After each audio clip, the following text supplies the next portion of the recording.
নীলু কোনোভাবেই যেতে চাইছে না কলকাতায়। সে থেকে যেতে চাইছে কমান্ডারের কাছে। হ্যাঁ ভিউয়ার্স, আগামী পর্বে দেখা যাবে কমান্ডার ছেলেটা ও নীলু নদীর ধারে বসে থাকে। এরপর কমান্ডার ছেলেটা নীলুকে বলে, আজ রাতেই আমরা গাড়িতে বেরোবো। আমাদের সেফটির জন্য তোমার কিন্তু চোখ বাঁধা থাকবে। কিন্তু কলকাতার কাছে কোনো এক বাস স্টপে আমরা তোমাকে ছেড়ে আসব, তুমি বাড়ি চলে যেও। তখন নীলু দাঁড়িয়ে উঠে বলে, আজ রাতে তাহলে আমাকে আর খুঁজে পাবেন না।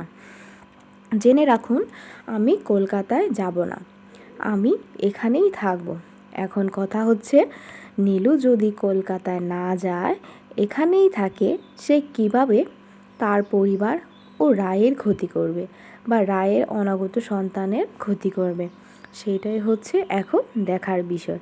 আর কেনই বা নীলু কমান্ডারের কাছ থেকে যেতে চাইছে না, সে কেনই বা এখানেই থেকে যেতে চাইছে, সে কলকাতায় যেতে চাইছে না, তাও কিন্তু জানার বিষয়।